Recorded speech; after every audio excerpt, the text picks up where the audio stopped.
Hello everyone.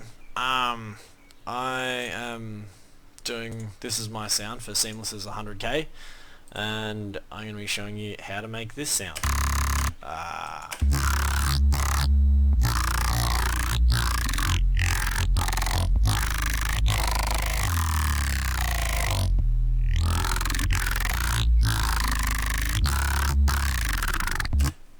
Uh, right, so what this sound is just a sytrus and a bit of funky jazz.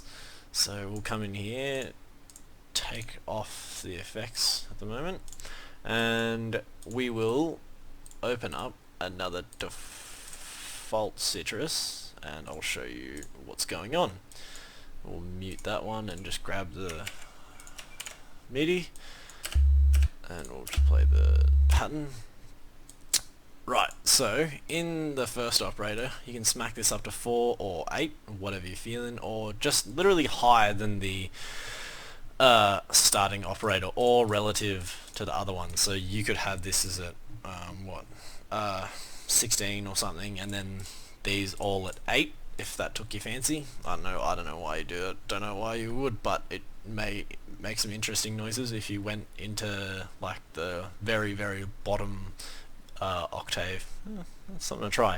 But right, so we just have just that little sine wave. Come into operator 2, leave that at ratio 2, full FM onto operator 1. Let's come into, oh yeah, we're already in the OS tab, I was not paying attention. And what we're going to do is we're going to do something similar to the 8th formant thing, or whatever it is on 9th formant, which you can do in FM8, but instead of doing that we're going to do a little bit more of a complex thing, and it goes, you have full, and then you come down, and then at each, as you can see, is an increasing in intervals. You'll see the darker frequency bands, they're just indicating higher relative harmonics, like doubles of the initial harmonic, and we're going to come in here and do like that, and then come up again, maybe not that much actually, sorry, come down, up, and then do another one to here, and then we're going to come down and go flat, and then we're going to have 2 big bumps near the end. Actually, rather than doing that, I'll bring that one up a little bit and lower these and go like that. That's what it should look like, and we get that sort of really gnarly sort of buzzy noise. And then we can come in here and do some phase changes to it. Usually you leave this a little bit flat for some reason. Oh no, it never usually works out that well, and you come through and, oh, that's a bit gnarly.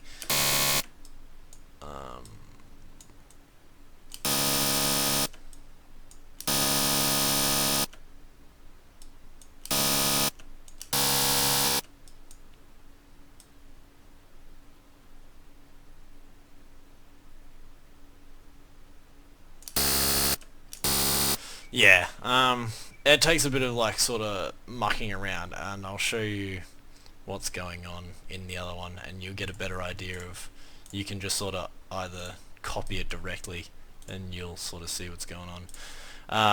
Yeah, so you can see right here's a fundamental, you got the second, you got 4, 8, blah blah blah, so you get that 1, 2, 3, 4, the first 4 bands, and then a flat, and then 2 larger lumps.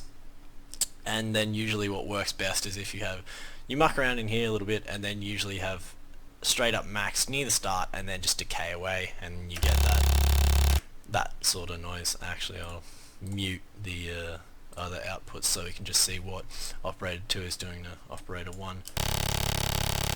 Actually, sorry, we've got RM on as well. You'll get that. So that's sort of the start bit, and then come into oscillator 3 and then smack that on, and what that is just a normal sine wave, ratio 2, just a little bit, and then I came in here and played with the phase after I'd made the sound just to sort of finesse it a little bit. We'll get that, and then we come in and click on operator 5. That's now lower than the initial ratio 2, and that's should be just on a bit, and we get that gnarliness. We get that filth. And then that's also came in here, changed after I made the sound. Another part of it, a big part of this, is the RM on the output, which is just I can reset it.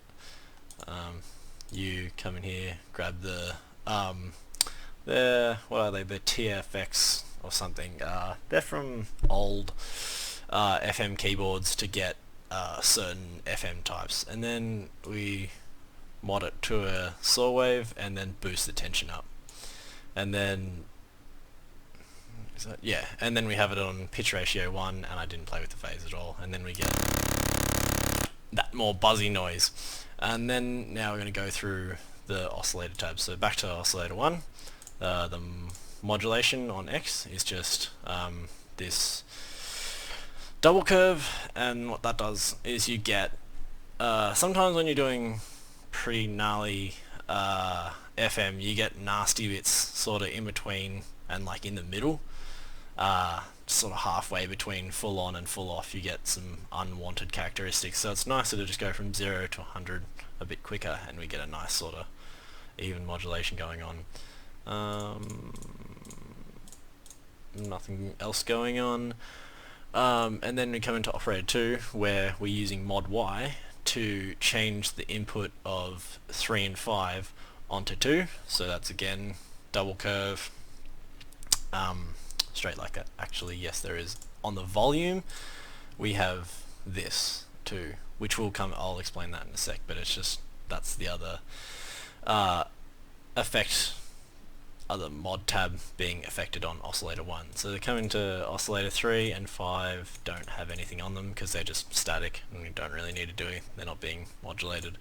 And 4 is not being modulated either. Phase, pitch, mod, sorry. Or volume. Yeah, they're not it's not being modulated either, so you just get boom, straight up that. And now, what this here does, this is why we initially kicked this oscillator up a notch, so we get some more higher tones, which is what we're creating by doing that, but you don't get a very good lower definition. So we engage operator 6, which is just a straight normal sine wave at pitch ratio 2, and nothing else is going on, and then that gives us a bit of a nice low definition. Now, playing with the modulation, I took smooth off, but it's not really necessary for the type of modulation I'm doing. It's pretty like accurate. But if you're doing really sharp, like saw animation in like 16th notes, you might want to take the smooth off, because it won't do the full automation. So let's just play with that for a second. You can have it here.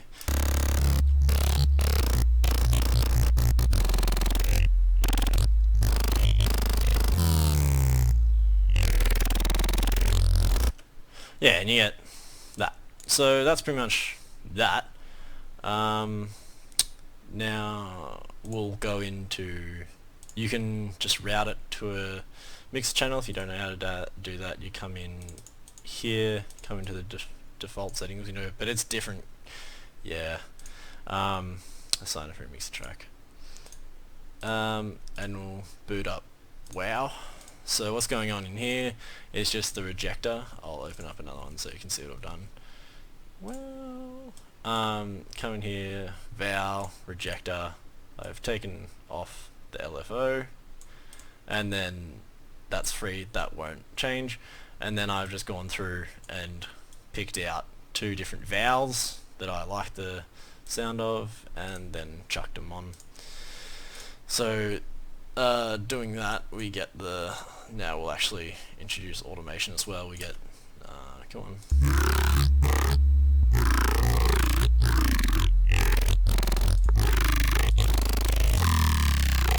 And you can hear the difference there.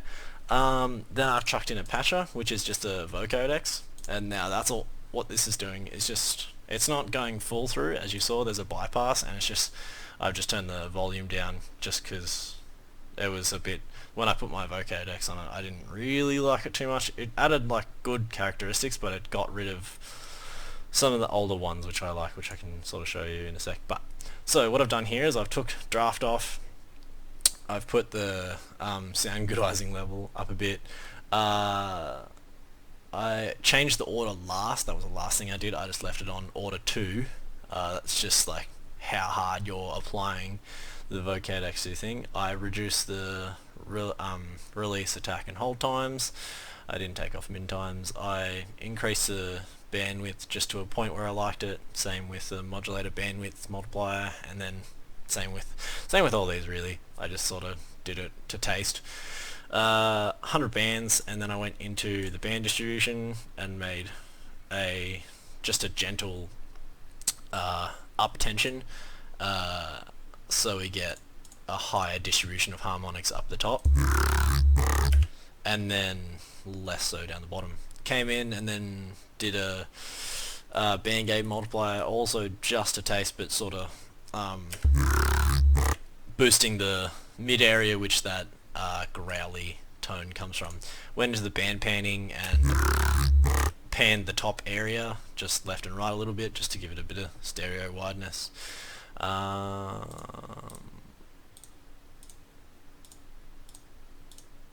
Yeah, I changed the bandwidth too, just so there was a bit more high definition and a little bit less low definition, so there was more sharp, and it just sort of evened the sound up a bit, and I didn't play with the saturation mix, no.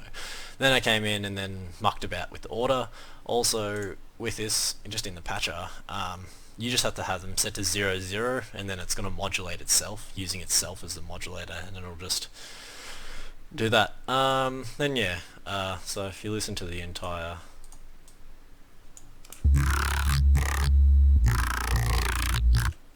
compared to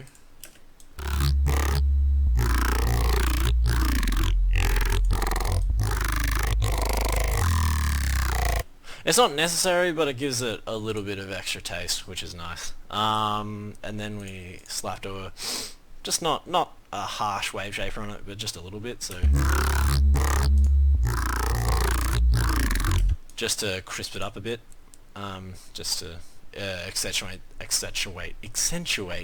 the high frequencies, just to get a bit of better definition. Came in here, chucked a sort of not really mastering EQ per se, just neaten up a few bits and pieces, and then a nice old hole here to accentuate the, should also turn it on, that would help, accentuate the growliness of the sound.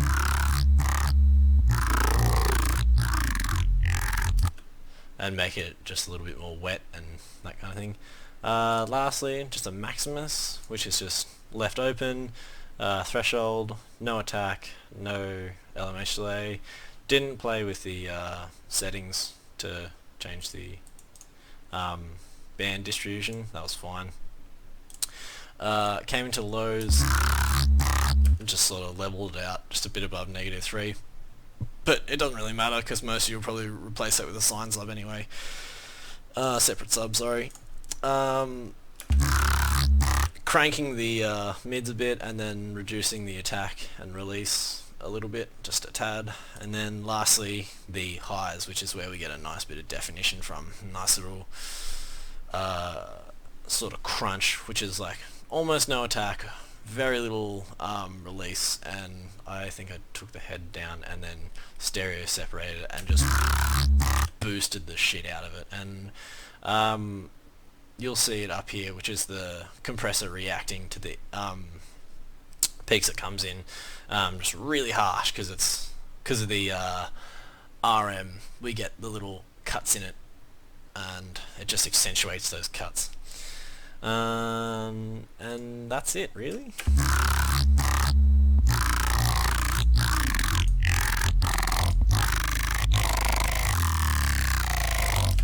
and then just like play around with the modulation, and that's my sound. Cheers guys.